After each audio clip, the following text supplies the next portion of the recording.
Tens o dom de ver estradas onde eu vejo o fim. Me convences quando falas, não é bem assim. Se me esqueço, me recordas. Se eu não sei, me ensinas. E se perco a direção, vens me encontrar. Tens o dom de ouvir segredos, mesmo se me calo. E se falo, me escutas. Queres compreender?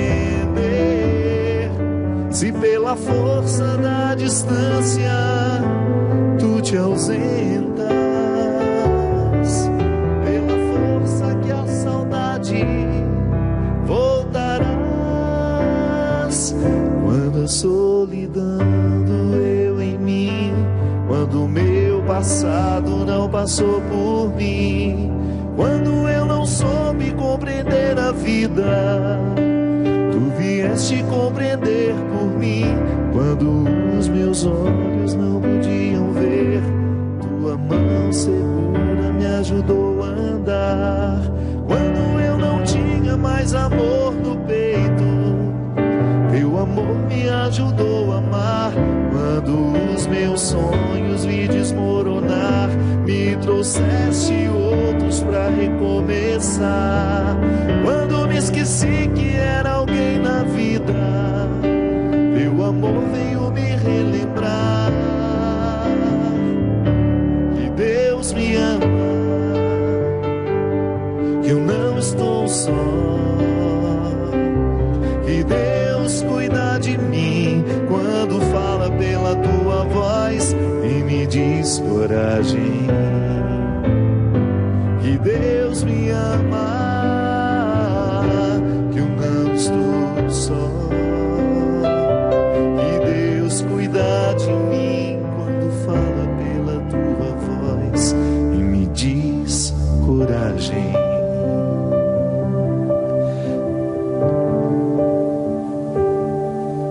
Tens o dom de ouvir segredos, mesmo se me calo. E se falo, me escutas. Queres compreender? Se pela força da distância tu te ausentas, pelo poder que há na saudade voltarás. Quando a solidão doeu em mim, quando o meu passado não passou por mim, quando eu não soube compreender a vida, tu vieste compreender por mim. Quando os meus olhos não podiam ver, tua mão segura me ajudou a andar. Quando eu não tinha mais amor no peito, teu amor me ajudou a amar. Quando os meus sonhos iam desmoronar, me trouxeste outros pra recomeçar.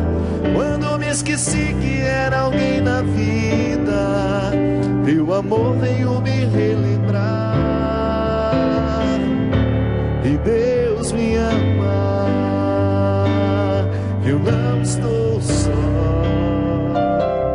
que Deus cuida de mim quando fala pela tua voz e me diz coragem. Que Deus me ama, eu não estou só, que Deus cuida de mim quando fala pela tua voz e me diz coragem.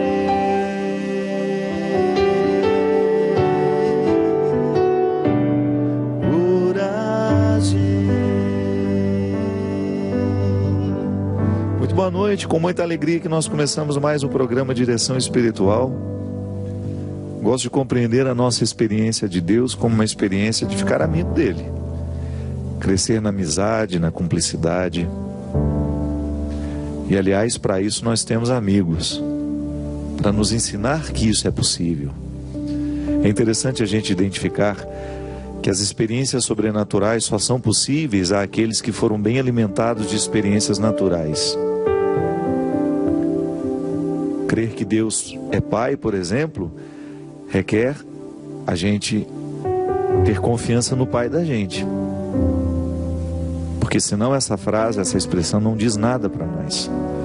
Todos os empecilhos da falta de experiência humana são colocados na nossa relação com Deus. Pode ser que seja mais fácil para alguns a gente dizer que Deus é mãe. E é por isso que nós fazemos questão de resgatar toda a ternura, a misericórdia de Deus, que são atributos tão femininos. Me desculpem os homens, mas a ternura quem nos ensina são as mulheres. A misericórdia, né? Fazer caber dentro do coração o outro que está na minha frente, diante de mim. Meu coração tem espaço para ele. Ele não fica de fora. A experiência de acreditar que Deus é amor, que Deus é Pai, que Deus é amor, requer que eu tenha tido uma experiência amorosa com meu Pai. Aí você poderia me dizer: ah, padre, então quem não teve uma experiência amorosa com o Pai na terra nunca vai entender Deus no céu? Não, porque a gente pode se curar com o tempo. Nós não estamos condenados a morrer vítimas de tudo aquilo que nos foi ausente como humanos. Eu tenho muitas ausências dentro de mim, graças a Deus não tenho essa ausência de pai. Fui muito bem amado pelo meu pai. Mas encontro o tempo todo pessoas que lutam contra os seus prejuízos existenciais, humanos. Não se sentem vítimas. Podem até sofrer, é difícil, é doído ao coração humano a gente reconhecer as ausências. Pode ser que você esteja me assistindo hoje, tendo de acomodar dentro do coração a dor aguda de ter perdido alguém. Humanamente a gente precisa de tempo para se recompor. Morre alguém hoje na nossa vida e às vezes nós levamos anos e anos até a gente voltar a conviver com aquela saudade de maneira suave, harmônica, harmoniosa. Então encontro pessoas o tempo todo que estão se reconciliando com a figura de Deus Pai. Racionalizam isso. A experiência humana que eu tenho não pode me determinar. Ela pode até representar um obstáculo, isso é natural. Aliás, ninguém nos prometeu que seria fácil. Mas a fé é um dom que está em mim, que está em você. E é tão interessante pensar, minha gente, que o dom, ele nos é dado da mesma forma. Porque às vezes nós somos injustos com Deus.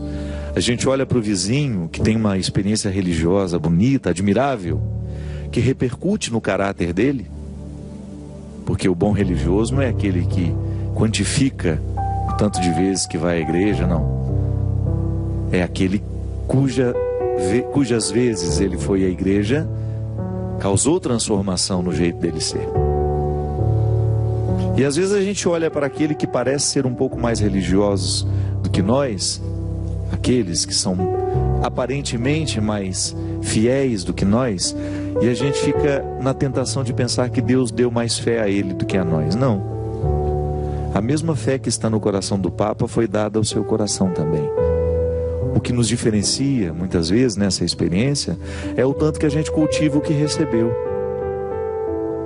Tudo lhe foi dado. Aliás, Santo Agostinho nos dizia que Deus só nos pede aquilo que já nos deu. Ele não vai nos pedir o que não nos deu. Então a fé é uma resposta natural que eu vou desenvolvendo à medida que eu vou crescendo, amadurecendo.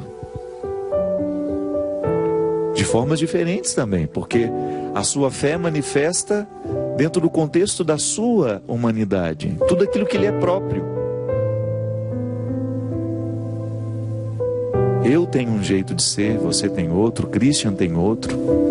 E a nossa fé vai se manifestar a partir do nosso jeito de ser. Por quê? Porque Deus fala a linguagem que nós sabemos ouvir. Deus não vai falar com você com uma voz que você não entende. Você pode até não estar entendendo o que Ele está te dizendo, Mas é porque falta prestar atenção. Ele está falando a linguagem que você entende. É igual quando eu fui para o seminário.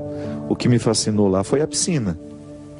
Porque desde menino, engraçado isso, eu olhava aquela piscina lá da Praça Esportes, em Formiga, onde a gente frequentava. Aquilo era tão fascinante para mim. Sempre achei uma piscina uma coisa fascinante. Pode ser uma bobagem, né, de criança, mas foi importantíssima no momento em que eu entrei no seminário e vi aquela piscina lá. Ele falou a linguagem que eu sabia entender. Poderia inventar para você que um dia eu estava no meu quarto rezando e eu ouvi aquela voz, Fábio. Não, nada disso aconteceu. Foi muito natural o convite que Deus me fez. Fabinho, que tal ter uma casa com piscina? Aquela piscina durou para mim, claro, durante muitos meses eu admirei aquilo, mas depois eu me acostumei, porque tudo é assim, né? É maravilhoso enquanto você não tem, depois que tem você se acostuma. Mas foi a voz que eu soube ouvir. Deus falou comigo de um jeito que eu entendia. Então a gente entende que Deus Pai é amor quando eu faço uma experiência positiva do meu Pai que é amor. E se eu não tive esse Pai amoroso na minha vida, eu faço uma transposição. Eu entendo a partir disso. Então eu racionalizo. É verdade, o Padre Fábio tem razão. Muitas vezes as minhas dificuldades com Deus não são com Deus, são com meu Pai. E como eu chamo de Deus de Pai, eu transfiro automaticamente as dificuldades que eu tenho meu Pai para Deus. É uma terapia, né? Tomar consciência disso é terapêutico, porque te liberta. Jesus já dizia isso: conhecereis a verdade e a verdade vos libertará. Minha gente, muitos dos fantasmas que vivem em nós, eles são alimentados justamente pela nossa ignorância. A ignorância, ela nos priva de sermos livres. De repente você começa hoje a pensar: será que a minha dificuldade com Deus não é com Ele? Será que a minha dificuldade é com meu Pai antes disso? Aí você vai mais livre para encontrar esse Deus cuja dificuldade com seu Pai você projetou tudo nele. Mas ainda temos uma outra oportunidade de acreditar em Deus como amigo. Como essa música aqui nos diz. Eu fiz essa música para uma amiga muito querida, a Adriana Arides. Um momento de sofrimento na vida dela, eu participando de maneira muito intensa daquele sofrimento. E de repente também tive um dia difícil, me lembro como se fosse hoje, lá no interior da Bahia, doente, uma diarreia, quase morrendo. Diarreia, vômito, aquele mal-estar, aquele cansaço, um calor que você não faz ideia. E eu precisando ir fazer um show à noite numa outra cidade sem nenhuma condição. E o rapaz que era o organizador do outro evento, não entendendo o meu estado físico, querendo que eu fosse de qualquer jeito. E eu me senti tão indigente naquela hora. Falei: oh, meu Deus do céu, será possível, né, que esse rapaz não pode ser meu amigo nessa hora e entender que eu não tenho saúde para ir lá? Ele tinha outras atrações naquela noite. E eu nem era. Não era famoso, não. Era mais um nome dentro da igreja. Porque se fosse hoje, com a projeção que o meu trabalho teve, só eu, né, para segurar o evento, é diferente. Mas naquela época não, eu era mais um no meio de mais uns 5, 6 cantores. E ele não queria me liberar de jeito nenhum. E aí eu, naquele sofrimento dentro do quarto, esqueci um pouco meu, não sei porquê, lembrei da Adriana e fiz esses versos. Experimentei ali a força da amizade no momento em que a gente é pura solidão. Ninguém ali naquele momento podia viver aquele desconforto por mim. Mas eu saber que alguém se interessava por mim naquela hora, e eu me lembrei porque eu tinha certeza que se a Adriana estivesse ali, ela cumpriria o meu lugar, ela assumiria o meu lugar. Ela canta também. Quantas vezes naquela época a gente dividia o palco, a gente dividia a missão. Então foi uma música que nasceu a partir dessa certeza que a amizade é uma espécie de resgate. Nós somos resgatados pelas pessoas amigas. O amigo, ele tem um olhar capaz de nos resgatar do fosso das nossas misérias. Assumir o lugar do outro é tão sofisticado do ponto de vista humano, porque requer tanto desprendimento em assumir e o outro permitir que seja assumido o seu lugar. Então a gente vai fazendo a experiência do amigo como algo essencial à nossa vida. O outro faz por mim aquilo que eu tenho dificuldade de fazer, ou o outro faz por mim aquilo que eu não posso fazer. Aí você compreende o significado mais profundo da amizade, que é justamente a gente ser esse sinal sagrado de salvação na vida do outro. Hoje, minha gente, sobretudo por ser celibatário, por ter feito a opção de não me casar, de não estabelecer um vínculo estreito, emocional, sexual, afetivo com uma pessoa, eu tenho que elevar a categoria máxima a amizade na minha vida. Porque o padre, ele pode ser celibatário desde que ele ame e seja amado. O celibato só é possível às pessoas que se amam. As pessoas que amam são amadas. As pessoas que não desistiram da sua vida afetiva, emocional e até mesmo da sua sexualidade. Porque eu não retiro a minha sexualidade para amar um amigo. Eu não retiro a minha sexualidade para desenvolver a minha missão. É tudo no mesmo pacote de inteireza, de dedicação. E é tão interessante quando eu identifico que eu estou conseguindo ser celibatário justamente por causa das amizades que eu tenho ao meu lado, que são os amigos que me fortalecem, são os amigos que me sustentam, que me dão condições de ser quem eu sou, de fazer o que eu faço, de viver a vida que eu vivo. O amigo é este enviado de Deus na nossa história, que faz a diferença na palavra que nos diz, no olhar que nos dispensa, na cura que realiza em nós. Eu fico olhando nos evangelhos e cada encontro que Jesus tem, esses encontros que são narrados, em que o evangelista faz questão de colocá-lo diante de uma pessoa, de um personagem. Vou pegar meus óculos aqui que eu estou meio cego. Você sempre identifica uma experiência de amizade, por mais breve que seja aquele encontro de Jesus com a pessoa. Aí você poderia dizer assim: ai padre, mas a amizade não é o cultivo, fruto de um tempo? Sim, também. Mas toda vez que você tem uma pessoa que interfere de maneira eficaz e profunda na sua vida, ela se torna seu amigo, ela se torna sua amiga. Por quê? Pode ser que você nunca mais vai encontrar-se aquela pessoa, mas o encontro foi fraterno e foi amigável. O que aconteceu ali nunca mais pode ser apagado. E é por isso que eu recebo com muito carinho, embora saiba diferenciar no meu dia a dia os amigos dos conhecidos, eu recebo com muito carinho e com muito respeito as pessoas que me encontram, às vezes no aeroporto, num outro lugar público, e me dizem que eu sou um grande amigo delas. Fico muito honrado mesmo, e eu acredito nessa possibilidade. Nós não temos essa amizade de ter o contato diário, de frequentar a casa um do outro, mas a gente tem a amizade que é esse vínculo maravilhoso que o Evangelho nos proporciona aqui toda quarta-feira, de estabelecer entre nós uma comunhão. Participo da sua vida. Você dá valor ao que eu estou dizendo. Você aceita ser guiada por mim aqui no programa Direção Espiritual. Assumo com muita responsabilidade essa oportunidade de passar pela sua vida da mesma maneira como Jesus passou pela vida do cego de Betsaida.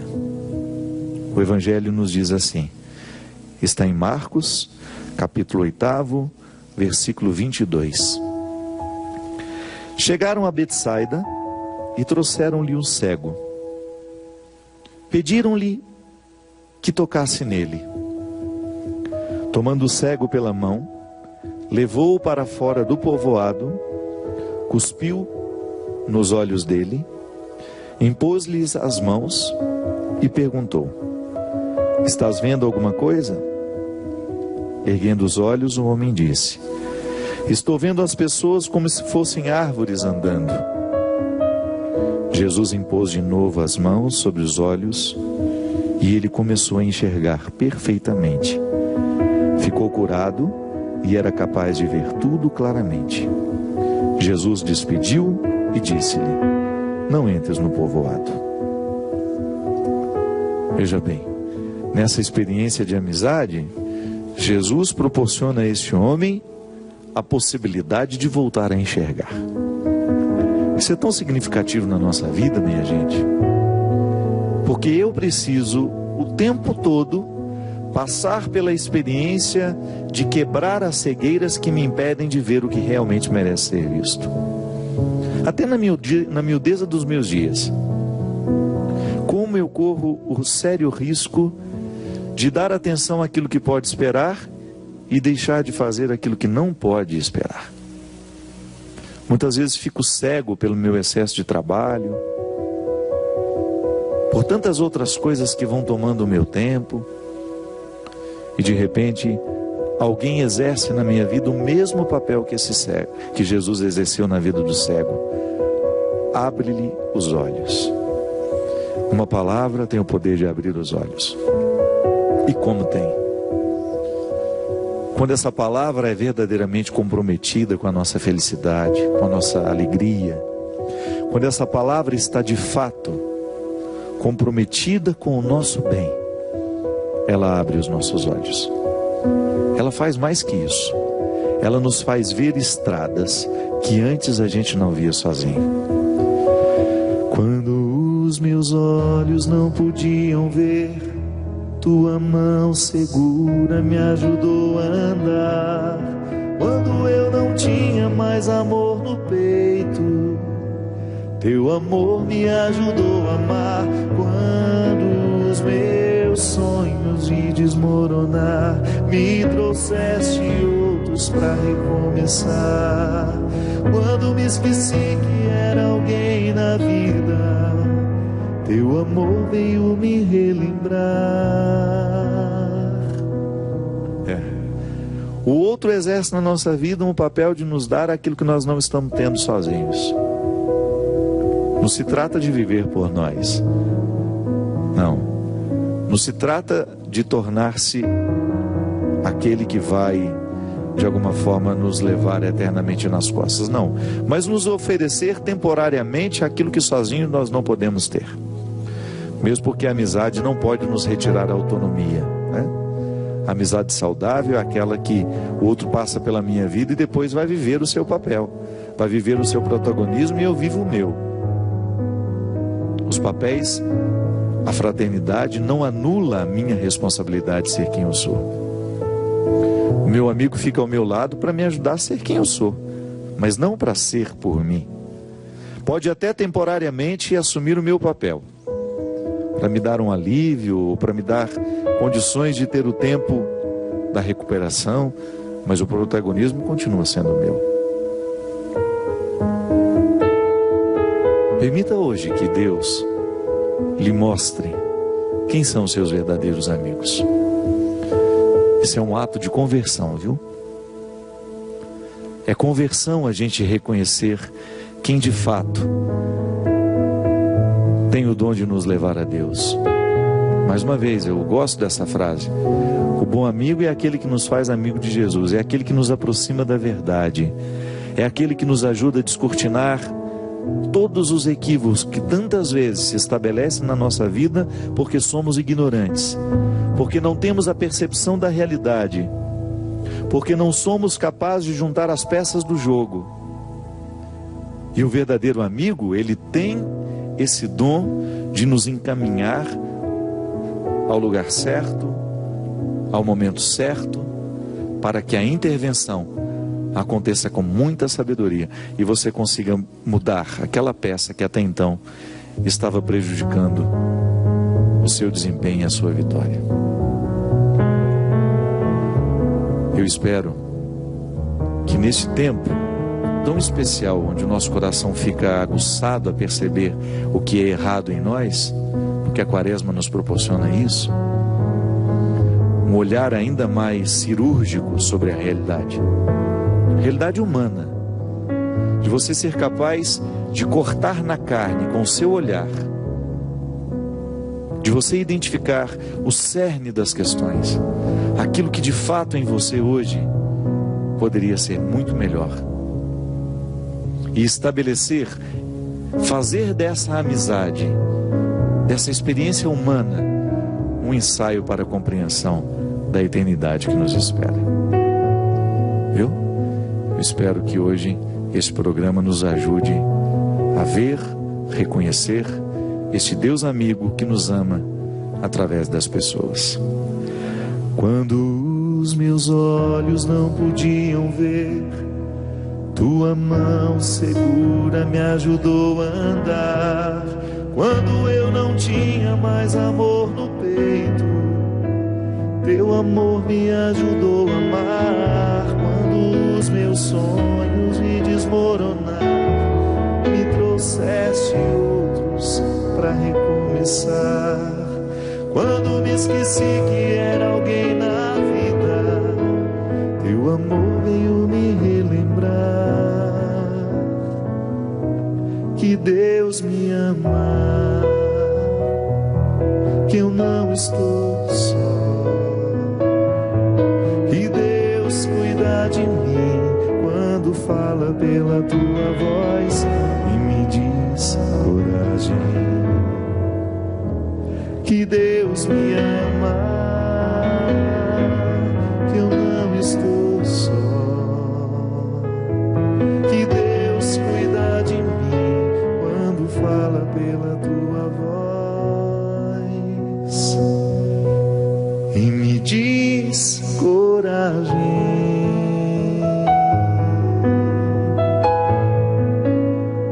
A gente volta rapidinho com o programa Direção Espiritual.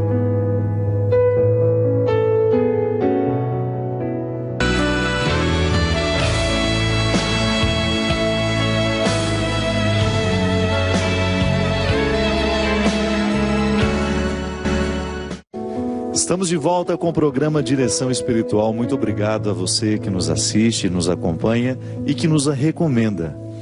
Às vezes eu encontro pessoas que são verdadeiros divulgadores deste trabalho que nós realizamos aqui. Conhecem o programa, fazem uma experiência positiva dele e depois se tornam um natural divulgador. É assim que a gente cresce. A Canção Nova funciona assim. É assim que nós vamos alcançando os corações e tendo a oportunidade de levar Deus aqui nessa vasta programação, cada um com seu estilo, cada um à sua maneira, mas todos comprometidos com o mesmo objetivo, fazer o bem a alguém. Talvez você não saiba, mas a Canção Nova, além de todo esse trabalho de evangelização através dos meios de comunicação social, ela também realiza peregrinações. Nós vamos para vários lugares do mundo, em parceria com a Obra de Maria, santuários marianos, Terra Santa, a Polônia, território da Divina Misericórdia, né? E você terá a oportunidade de ir conosco, acompanhado por mim, numa peregrinação à Terra Santa dos dias 8 de maio até o dia 16. Você entre aqui no site que está, ou melhor, até o telefone fica melhor, né? Você já fala diretamente com alguém. A Canção Nova, em parceria com a Obra de Maria, está mantendo um câmbio do dólar muito abaixo do que nós estamos vendo nos noticiários hoje. Então essa viagem é possível. Nós passaremos por vários lugares importantes na vida de Jesus e também teremos a oportunidade única de viver um congresso de Pentecostes em Jerusalém, com presenças de pregadores renomados no mundo todo e com a nossa presença lá, fazendo com que este Pentecostes seja um novo tempo na nossa vida, um tempo de retomada, de conversão e também de acelerar a nossa amizade com Deus. É como a experiência do cego que retoma a vida e que começa a fazer uma nova leitura de si mesmo, eu posso dizer que aconteceu comigo há 4 anos em Jerusalém, neste mesmo encontro. Deus me fez um novo homem, um novo padre naquele dia de Pentecostes. E é por isso que eu tenho tanto carinho por esse evento, por esse acontecimento, e ficaria muito feliz se vocês nos acompanhassem lá na viagem, no congresso, e a gente pudesse viver junto. Então, se você quiser que eu seja o seu diretor espiritual nessa viagem, você vai ligar e você vai mencionar que você gostaria de estar no meu grupo. Eu recebi um e-mail aqui. Ô Christian, boa noite. Você está bem, meu filho? Programando férias ou não? Vocês que nos acompanham sabem que de vez em quando o Christian se ausenta, né? Fica 3, 4 meses, vai para a República Dominicana, Tchecoslováquia, o mundo todo o Christian passa, ele e Camila. Eu recebi um e-mail aqui, inclusive ele é todo muito bem escrito, parece um pequeno conto literário, porque ela é professora de letras, mas eu vou fazer a leitura mais breve. É uma pessoa que enfrenta o problema do alcoolismo. Ela está identificando que está reproduzindo o mesmo comportamento do pai, que era alcoólatra. Esse e-mail dela, ela escreveu numa madrugada. Ela estava dizendo: padre, aqui eu estou na minha casa tomando a 3ª lata de cerveja, depois de um final de semana regado também a ela. Sou professora de português, inglês em 2 escolas públicas. Me considero uma excelente profissional, porque faço um esforço diário de enxergar os meus alunos, de percebê-los, e posso dizer que amo demais tudo que faço. Mas um detalhe, eu não me amo como deveria. Meu pai era um alcoólatra e parece que estou herdando este mesmo problema dele. O vizinho do apartamento ao lado está rindo. De que será? Onde será que ele encontra tanta alegria? Eu não entendo. Um trago no cigarro, um gole na bebida e daqui a pouco o ritual. Não consigo dormir. Tenho conversado muito com Deus e fico tentando ouvir algo como: vou te livrar desse mal. Mas passa um dia, 2, depois, e eu aqui de novo. Um trago, um gole, o vizinho feliz e meu eterno silêncio. Espero, padre, que este silêncio me traga respostas, porque as perguntas são muitas. E aí não ouço nada, nem o vento me visita. Mas ouço sim apenas uma voz: você não tem jeito, não tem solução. A oração do Pai Nosso nos diz: seja feita a vossa vontade. E eu entendi, padre, que Deus já escolheu esse caminho para mim e que eu não posso negá-lo. Essa é a vontade dele. Tento interpretar diferente, mas meu curso de letras não me ajuda. Você vê uma pessoa inteligentíssima, né, fazendo uma leitura delicada da sua realidade, da sua situação. Minha filha, eu não sei seu nome, você não me disse, mas partilhou o coração de uma maneira muito livre. E eu entendo perfeitamente quando você diz que não se ama, porque o álcool, sobretudo quando ele está estabelecido na vida de uma pessoa, ele não é outra coisa senão a expressão da falta de amor próprio. Não começa assim. É que, na verdade, o vício não sabe conviver com o amor próprio. Eles não cabem na mesma sala. Eles não falam a mesma língua, porque eles não lutam pelas mesmas questões. O vício, para se estabelecer numa pessoa, a primeira coisa que ele faz é minar a capacidade de decisão da pessoa. Ele retira a liberdade interior. O que é a liberdade interior que a gente tanto fala? É essa capacidade que você tem de dizer não a uma realidade que você reconhece nociva a você. Quando nós perdemos a capacidade de dizer não a uma realidade que nos destrói, é porque essa realidade já se tornou viciosa. Ela se estabelece dentro de nós como um poceiro que invade terras que não eram suas, mas passam a ser pelo tempo em que ele se estabelece ali. É o que nós chamamos de uso capião. Se eu entro dentro de um terreno que não é meu e começo a plantar, fazer ali a minha cultura, daqui a pouco eu entro na justiça e vou requerer o direito de que aquilo é meu. O vício não faz outra coisa na vida da pessoa. E a primeira coisa que o vício faz, ao retirar a capacidade que aquela pessoa tem de decidir por si mesma, é expulsar o amor próprio. Então eu lhe dou razão quando você diz que não se ama. É um sintoma natural de quem está administrando o problema do vício. Tenho o álcool muito próximo a mim. Tenho pessoas que amo, que enfrentam diariamente o problema do álcool. E eu sei muito bem que essa incapacidade de dizer não àquilo que é autodestrutivo é uma manifestação declarada da falta de amor. É que na verdade, minha gente, o amor próprio, ele funciona como uma imunidade. Quando seus filhos são pequenos, você vai, leva ao posto, você faz toda a tabela de vacinação, porque você sabe que um vírus bobo pode matar um recém-nascido. Ele não tem imunidade ainda. O que é a imunidade? É a capacidade que o corpo tem de livrar-se das doenças. Os médicos nos dizem que todos os dias nós produzimos células cancerígenas, mas que o sistema imunológico reconhece aquela célula e expulsa.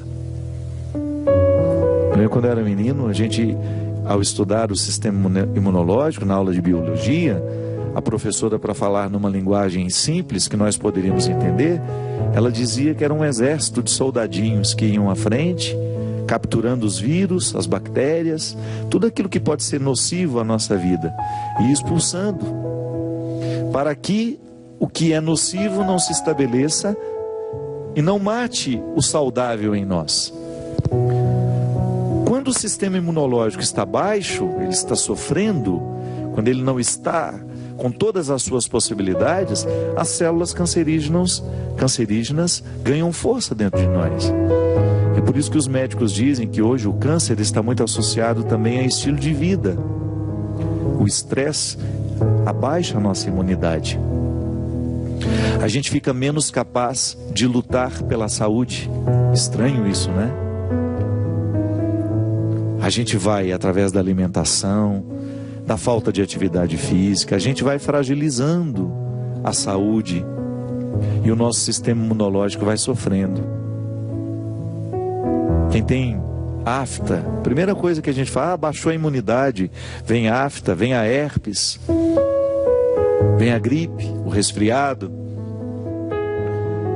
O amor próprio funciona na nossa vida emocional da mesma maneira como a imunidade na prevenção das doenças. Quando uma pessoa está com uma boa dose de amor próprio, quando ela administra diariamente esse zelo por si mesmo, por si mesma, essa pessoa vai pensar 2, 3 vezes antes de assumir um comportamento autodestrutivo. Isso vale até para os relacionamentos. Quantas pessoas você encontra pela vida com relacionamentos autodestrutivos, rendendo-se a um não amor, a um relacionamento de posse, mas porque ela está deixando de se amar, ela se rende àquele relacionamento. E é lamentável.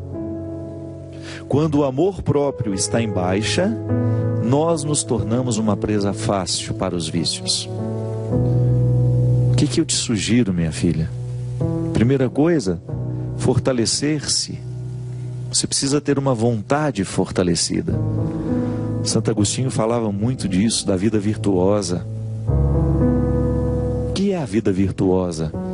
É você buscar no seu dia a dia, pisar na cabeça dos defeitos, da mesma maneira como Nossa Senhora pisa na cabeça da serpente,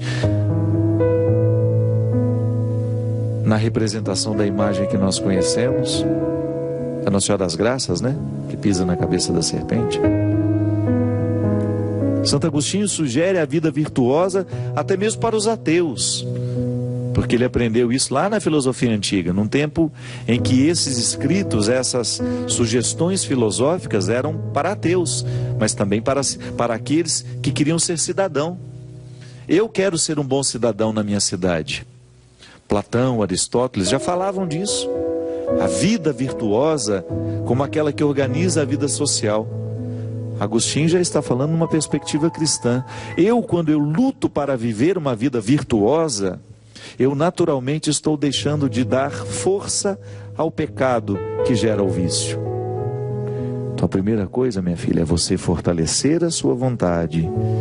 E você, a partir dessa vontade fortalecida, você buscar a superação do vício do álcool. Para você não repetir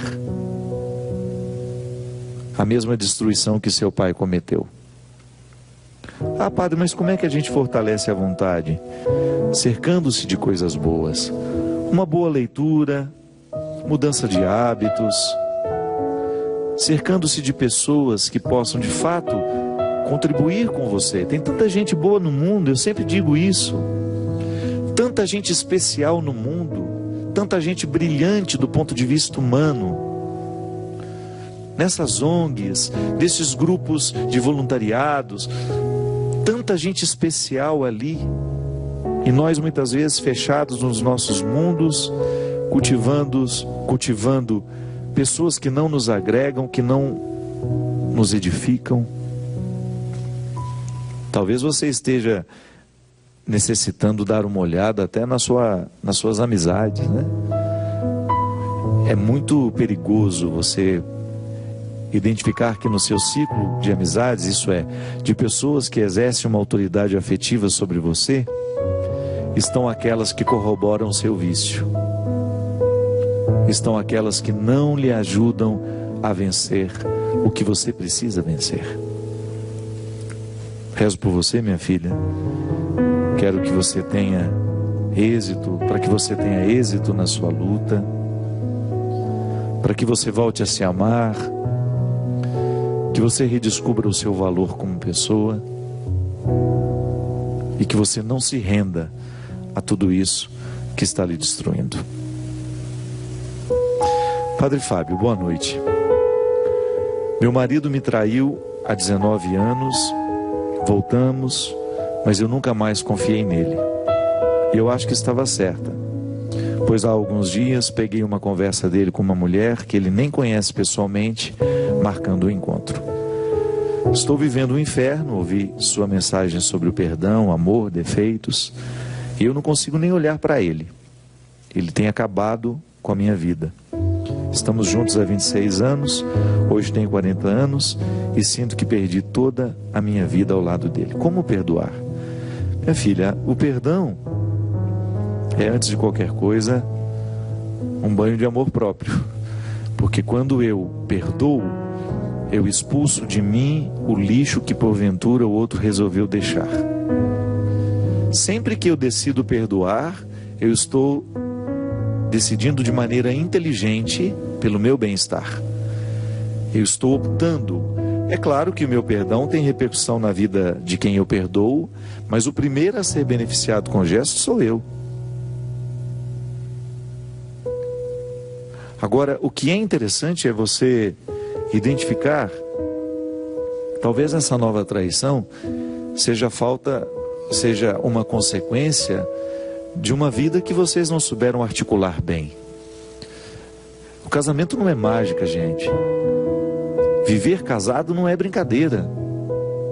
Requer uma administração diária, uma renovação diária da fidelidade, requer colocar na mesa todas as questões que envolvem a vida dos dois. E como você mesma disse, essa desconfiança que você nutriu a vida inteira não adiantou de nada, né? Porque desconfiança não evita a traição, às vezes até acelera. Porque por isso que é tão interessante a gente perdoar de verdade. Pode ser que você não tenha perdoado naquele momento que você precisou perdoar, e por isso a sua relação com ele foi tão pesada, tão difícil, a ponto de haver uma outra pessoa nessa história novamente. Agora pode ser que não. É que às vezes em alguns momentos da nossa vida, a gente não tem nem como chegar ao resultado da pergunta que a gente faz. Às vezes a gente não tem como investigar o porquê das coisas, e só nos resta o como. E agora? Como é que eu vou administrar esse momento da minha vida? Uma coisa é certa: você não pode perder agora a vontade de viver, porque terá de administrar um novo momento de traição. E tem outra coisa: se você ama esse homem, se ele é importante para você, apesar de tudo que ele errou, não desanime dele. Mas você pode ter certeza que se você não fizer a experiência da confiança, não há vínculo possível. Você vai ficar eternamente desconfiada porque um dia houve uma traição, porque um dia houve um momento em que ele não foi fiel a você. E isso passa pelo relacionamento. Isso passa pela capacidade que o casal tem de restabelecer o vínculo que um dia foi quebrado. Tá certo? Estou falando de uma situação que eu não vivi na pele. Pode ser muito teórico para você. Mas uma coisa é certa: quando o perdão acontece de fato, torna-se muito mais tranquilo recomeçar. Se não há o perdão, a experiência do recomeço é sempre mais difícil. Eu espero que você tenha sabedoria para administrar esse momento. Porque nós, ainda que você não tenha vivido a traição num casamento, mas o tempo todo nós precisamos administrar o fato de não sermos fiéis como gostaríamos de ser. Nós depositamos muita esperança, em tantas realidades, e aquilo não acontece como a gente precisava esperar, como a gente esperava que acontecesse. E você precisa se reconciliar com a vida. A vida não é como você sonhou que fosse. Mas não adianta ficar reclamando. Ela não vai mudar porque você está reclamando. Ou você se reconcilia com ela, ou você perde a oportunidade de saborear o que ela tem a lhe oferecer. Porque é assim, é interessante, Às vezes nós ficamos prestando muita atenção no não que a vida nos disse, e porque nós estamos ficcionados no não que recebemos, a gente perde a oportunidade de perceber as portas que foram abertas a partir daquele não. E que às vezes são muito melhores do que aquilo que a gente esperava. É uma questão de sabedoria. É como Jesus faz com esse cego. Abre os olhos dele, para que ele pudesse perceber para além de sua cegueira. Muitas vezes tenho um olhar viciado sobre a minha vida. Fico localizado sempre nas mesmas expectativas, nos mesmos posicionamentos, e de repente um movimento da vida me retira dali, e eu acho aquilo desagradável, desconfortável. Mas se eu vivo o movimento de repente perceber que alguma coisa está saindo do meu controle, e eu espero com serenidade as coisas se ajeitarem, ou até mesmo vou ajeitando à medida que posso, de repente eu me surpreendo com algo que era muito melhor do que eu esperava. No não da vida nós também encontramos possibilidades, e às vezes muito mais significativas do que aquelas que nós já havíamos construído para aquele momento. É por isso que é bom a gente ter bons amigos do nosso lado, porque são eles que nos ajudam a descobrir esses caminhos no meio do mato. Sim, porque dependendo da situação é como se nós estivéssemos no meio de uma selva. Fica tão difícil o entendimento. Uma morte, uma traição, como é o caso dessa moça, a perda de um emprego nesse momento de crise que o país atravessa, tantas seguranças que antes estavam garantidas, de repente não estão mais. E aí você até descobre o desconforto que o amor é insegurança o tempo todo. O simples fato de amar já nos coloca num contexto de insegurança. Ah, padre, mas o amor nos dá segurança? Dá, mas no avesso dele é pura insegurança. Medo de perder, medo de que vá embora, medo de que não aconteça como você esperava. Então, no meio dessa selva toda, a gente precisa ouvir, fazer bastante silêncio, prestar bastante atenção em nós, porque nós temos essa mania, de no momento da dificuldade, a gente não se ouve, a gente não presta atenção em nós mesmos. E não espere que Deus traga um recado de fora, viu? É por dentro que Ele fala. A voz de Deus não é uma voz que vem de fora, ela vem de dentro. E só escuta quem se cala. É na experiência de ficar quieto. A quietude será sempre uma oportunidade que Deus terá de falar conosco. Não espere que essa voz de Deus venha de fora. Ela irromperá em você. E às vezes no meio dessa selva de tantas dificuldades, é no ato de calar-se que você terá condições de ouvir a voz que chama. Qual é a direção que eu preciso ir? E Deus lhe falará através de pessoas que te amam, que estão próximas, que te amam de verdade, pelo amor de Deus. Não vai escutar os que não têm um comprometimento real com a sua vida. Porque gente que dá palpite errado na nossa vida está cheio. Não confunda a voz de Deus com a voz de gente conhecida somente. Este recado será dado por dentro, através de pessoas que falarão com você numa linguagem que você vai entender. Que é assim que é interessante ouvir a voz de Deus, reconhecendo-a no mais íntimo de você, naquele que confirma de fora o que você já sabe que precisa fazer para superar esta ou aquela questão.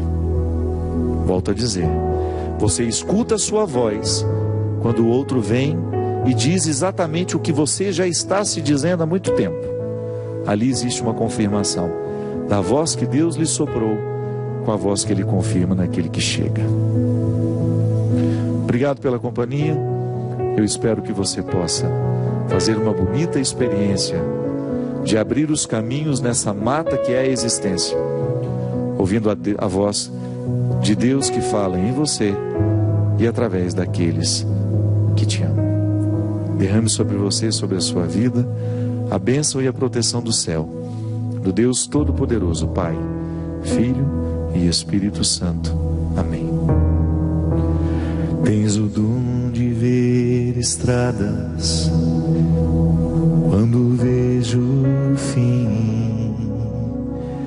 Me convences quando falas, não é bem assim. Se me esqueço, me recordas. Se eu não sei, me ensinas. E se perco a direção, vens me encontrar. Tens o dom de ouvir segredos, mesmo se me calo. E se falo, me escutas.